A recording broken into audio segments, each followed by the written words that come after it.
After a string of primary victories over the weekend, supporters of presidential candidate Bernie Sanders began to look ahead. In Maryland, that meant the formal opening of campaign headquarters and the appointment of a steering committee. It's a development that comes in the heels of Sanders' recent strong showings, including 5 out of the past 6 primaries. But most important, his supporters say, is that his message continues to resonate with voters. This campaign is about making sure that we actually have a $15 minimum wage across this country. It's about making sure that every person in this country has access to health care. It's making sure that we go back to, frankly, the future, as we did 40, 50 years ago in this country when college tuition was almost free at our public universities, getting to a place where it actually is free. It's about ending the era of mass incarceration and ending the era of endless war. The announcement comes 2 days after Sanders defeated opponent Hillary Clinton in landslide victories in 3 contests, narrowing the former Secretary of State's delegate lead. If Sanders can do well in important upcoming contests in Wisconsin on April 5th and New York State on April 19th, Maryland's April 26th primary with 118 delegates will be significant. Recent polls have Secretary Clinton leading by more than 30 points. We're not concerned about what the polls and the pundits are saying currently right now. We are very interested in getting on the ground in these states, opening up our offices, knocking doors, calling folks, and spreading the message of the political revolution, talking about this rigged economy that we lived in, kept in place by a system of corrupt campaign finance, and earning those votes. National Press Secretary Symone Sanders also responded to the Bernie Made Me White hashtag, a response to the mainstream media minimizing the support the Vermont senator has received from people of color.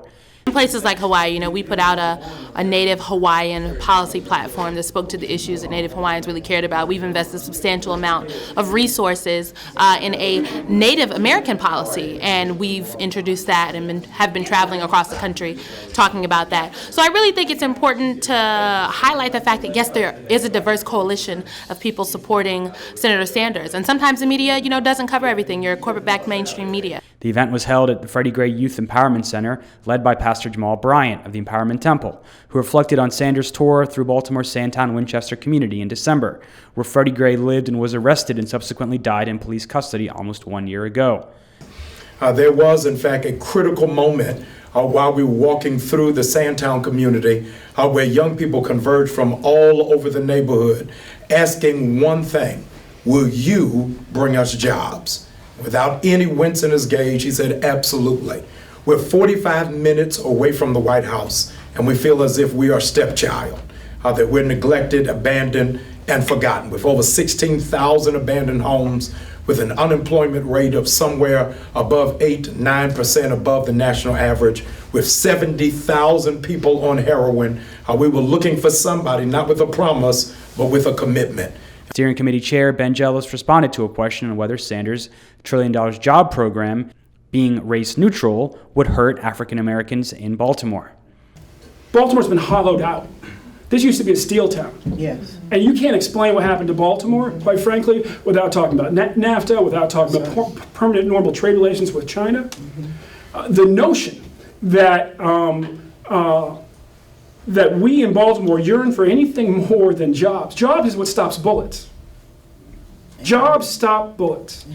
And we have tried to end the violence in Baltimore in the absence of jobs. You know what? It doesn't work.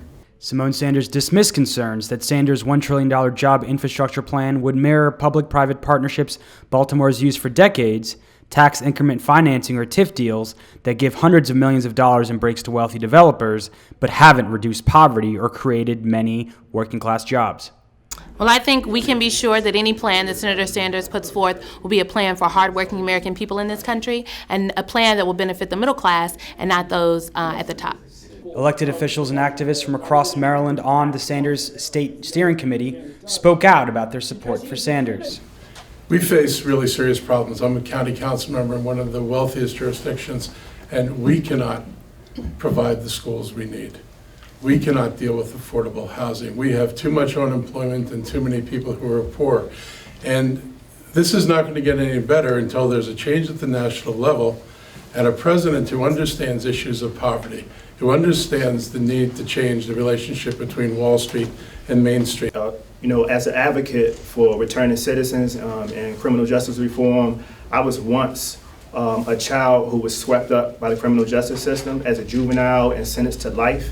I believe that this country has a problem with over-incarcerating people, and I believe that, that this is a country of second chances, and I believe that, you know, by providing education and job opportunities to people is the path forward, and I feel like Bernie Sanders is the best person to do that job and lead this country in that direction. I remember when we had Bethlehem Steel Company, Armco Steel, when we had good middle-class jobs that were destroyed by trade agreements like NAFTA.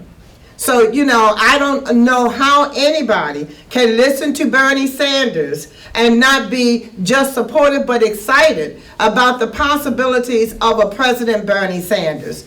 You know, his discussions about health care, his health care proposals are what we all wanted in the very beginning, before we got the Obama, you know, health care, which is good. And I'm not saying that it hasn't helped millions of people, but we need to take it to the level where it should be, the single-payer system that all of the unions wanted in the first place. I'm a union advocate. I used to be a union leader. I founded and was the first president of the City Union of Baltimore, here in Baltimore City, representing 8,000 city employees.